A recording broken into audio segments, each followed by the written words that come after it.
Hi friends. So, as I alluded to earlier in my other video concerning Harry Styles and Candace Owens, we did have this weekend have a crazy situation, and I want to touch on that because we did have the Million Maga March, we did have things regarding the Trump presidential case, we have more information now on the arrests and the people who were arrested, and I want to give you guys a full scope of what's happening. So, first and foremost, the Million Maga March happened because Donald Trump claimed fraud in this election. He claimed fraud in all the swing states that he lost.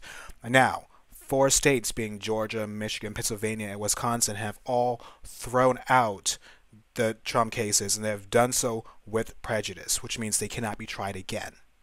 Arizona's was dropped. So all five swing states have now, for the most part, have been blocking the Trump uh, team from going forward with these lawsuits.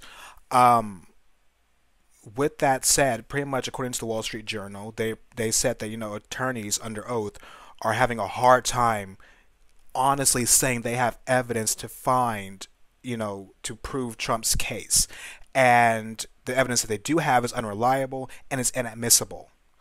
And it's becoming a problem because a lot of lawyers actually, people don't know this, but if you file frivolous lawsuits, that can land you in some serious trouble and some serious hot water. So Trump can say whatever he wants to say about it, but it doesn't change the fact that legally he doesn't really have grounds, and legally he's now putting other lawyers at risk, and over 1,000 lawyers and judges have come out and condemned these actions because again, you're willing to put these people's jobs on the line for a position that you have now lost, ultimately. Now, also, the Cybersecurity and Infrastructure Security Agency, who works under Homeland Security, has stated this past weekend that there was no evidence of lost or deleted votes, changed votes, or compromised votes. What that means is Trump's own team, his own team has said, because they work for the Trump administration, but usually they're nonpartisan.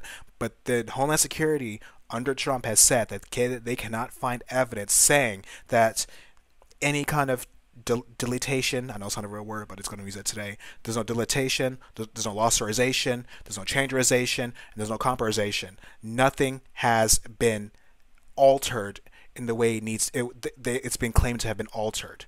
And this is coming from the Cybersecurity and Infrastructure Security Agency. Okay?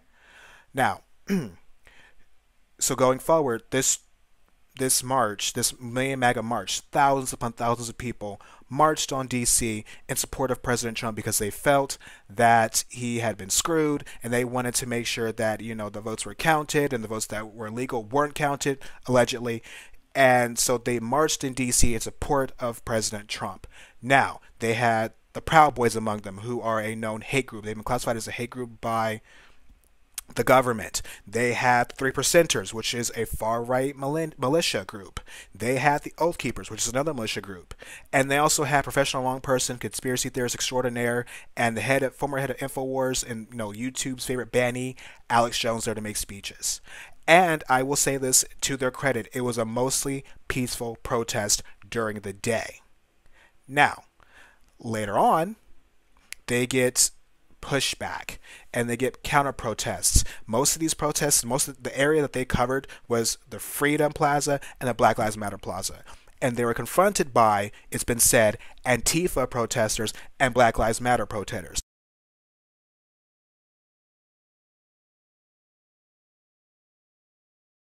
Now, we'll just say it was MAGA counter protesters. The counter protesters, according to Forbes magazine or Forbes the website, actually started the issue as far as their reporting by people trying to take the MAGA hats and trying to take signs and flags, so on and so forth, and it started a whole situation. Now, 21 people were arrested, 2 cops were injured, and there was a young man who is 26, so we still don't have any information on who he actually is, was sent to the hospital. He was stabbed multiple times in the back and is in critical condition. But we do have some names for some of these arrests, and I'm going to read them out to you, I'm going to list them to you, and I'm going to tell you who they are and what they are charged for. So Javion Michael Dawson. He's 26 years old. He was arrested for firing off fireworks at MAGA supporters while they were eating, which is disgusting. I don't care what side of the aisle you're on, and I must say this. Shout out to you, Bill Maher. Just because you're on my side or because I align with you, it doesn't make your actions right. And so I'm condemning everybody who agitated these people when, if what's being said is true, it was peaceful protest at first. Now, if I'm wrong, then I'll be wrong. But this young man right here was dead wrong. He was charged with assault with a dangerous weapon for firing fireworks off at MAGA people while they ate. It's disgusting. There's Joshua Skillman, who's 28, and Samantha Falk, 33, who both got hit with weapons charges. Bobby Smalls, who's 28, got hit with disorderly conduct and inciting violence. Deshauna Gauss is 28. She was hit with disorderly conduct, inciting violence, and possessing a prohibited weapon, which is a taser. In some states, people are shocked by that. In some states, like in Massachusetts here, if you have a stun gun or a taser, you have to register it like a gun. If you do not register it like a gun, you're caught with it, you are possessing a prohibited weapon, and you can go to jail for that. So make sure when you get these things, these tasers, these stun guns, make sure you are reading the rules and make sure you're understanding that you must have certain permits for certain things in certain places. Okay. Kenneth DeBerry, 39 years old, was charged with aggravated assault as well as disorderly conduct, inciting violence, and he's a felon in possession of a firearm. I believe they said, I think 7 firearms were confiscated amongst these people while this is going on. There's Alexis Doris Owens, who is 24. She was charged with disorderly conduct, inciting violence, and simple assault. Frederick Brown, is 25, was charged with theft. He tried to steal something from Mr. Peter Calm, who was 54, and Peter Calm caught up with him and beat him with a flagpole, so he got hit with the charge for assault with a dangerous weapon. People, in all seriousness, I understand that there's passion, and I understand that you want your team or your side to win and do great and be great, but there are ways to go about it, and this is not the way. Now, I'm going to say this to all the MAGA people. I'm sorry to disappoint you and to burst your bubble, but Trump lost. There's no disputing that. There's no getting around that. You know, it is what it is. A lot of people are like, oh, you know, I want to count all the ballots. I want to do this. I want to do that. And I remember asking somebody, I'm like, okay, well, when Hillary lost, when she had the higher popular vote and things like that, and there was Russian interference, allegedly, that has been corroborated through the intelligence community. When Hillary Clinton was screwed out of the election, I don't even like her. This is making me so mad to defend her. Did you keep that same energy? And most people say no, because your guy lost. Now, if you aren't on Hillary's side when she lost, then honestly, you can't sit there and say Trump was screwed out the same way, because they both lost to the process. So the process wasn't good for Trump, it wasn't good for Hillary. And so what's good for the goose is good for the gander, and there's no other way you can slice it. You can sit there and conspiracize it all you want to. That's fine, but you are on the wrong side of legal matters, you're on the wrong side of history, and you're on the wrong side of common sense. I am so sorry that you feel some type of way about this. But I'm going to humor you. Okay? Let's be fair. Now let's talk about voter fraud for a second, because it keeps coming up. Every time somebody loses, it's always voter fraud. Okay, so in the United States voting history, there are 300 million plus people in the United States. Okay? There have only been 1,298 proven cases of voter fraud ever. Ever. Okay? And there have only been 1,100 convictions. Ever. Okay? Now, people aren't clear on what voter fraud is, but if you go to the Heritage Foundation, they can tell you, because they have a website that has every single voter fraud case ever listed, who the person was, what they did, if they were convicted, and actually it also breaks down what voter fraud cases, types are. But since people don't have the time to go there and go to the Heritage Foundation and read that, I'm going to tell you. I'm such a good guy. So there's impersonation at the polls, which is very straightforward. You're being somebody that you're not. There's false registration, which means you claim to live somewhere that you have never lived or do not live. You duplicate voting, which means you vote in more than one state.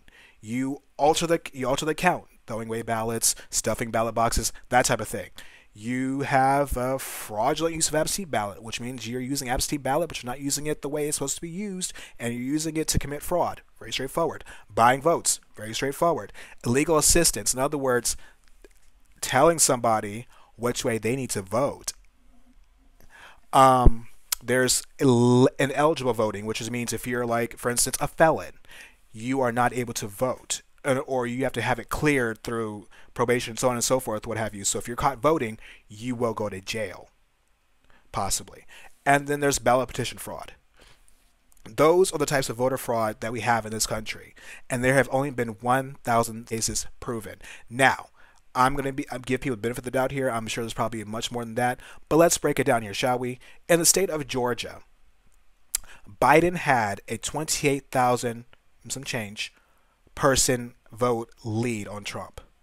Arizona, 10,000. Michigan, 55,000. Pennsylvania, 65,000. Okay? Now, let's just say we took 1,000 votes out of each state for voter fraud, right? Biden still wins. Period. Now, there has been some discrepancies going on in the state of Nevada that I just got clued into not too long ago when it comes to the commissioner in Nevada. And Trump and his people are trying to spin that into saying that, oh, well, the discrepancies are all across, for me, blah, blah, blah. Don't buy into the hype. That's not what this is about. It's about the commissioner in particular. That's it. People, for the love of God, please read. Now, if you're going to go read, I'm going to tell you now, look at USA Today. That's where I looked. Look at the New York Times, the Heritage Foundation, Newsweek, BBC News, Time, Wall Street Journal, NPR. I read Fox News, okay? Like, I want people to come away with the understanding of what's actually happening. So Trump is still at it. He said yesterday or the day before that Biden won because he cheated. People are saying that's his concession, but he still has not formally conceded yet, and I don't think he will anytime soon. But it's becoming a problem now because now he's really blocking Biden and Kamala Harris from doing their job as the president-elect team by knowing what's going on with foreign matters, domestic matters, being boned up on national security issues. This is becoming a huge monumental problem. This much ado about nothing is being more problematic than helpful. No matter how you look at it, he lost. He lost the popular vote. He lost the votes in each of these states by a margin enough that's kind of beyond discrepancy. Okay. Georgia just called it this weekend. Michigan actually blocked, a non-call this past weekend. I think it was on Friday. So that's what's going on right now. We're still in the midst of this problem, and I'm wishing that we can be solved. I am condemning publicly anybody who agitated these protesters, because if it was a peaceful protest, if it was a peaceful Black Lives Matter protest, I would condemn you for agitating them. So if you are attacking these people, then I'm condemning those actions as well. We got to be fair, okay? Fair and balanced. I'm sorry, I couldn't help myself. But seriously, I'm going to stay on top of the story because I'm going to cover my current events. And if you have any information that needs to be sent, or I need to see it, I need to look at, please send it to me so we can get to the bottom of this. Or if I need to clarify anything, we can work it out. But until that day comes, be you and be great. And I'll talk to you later. Bye. Yeah.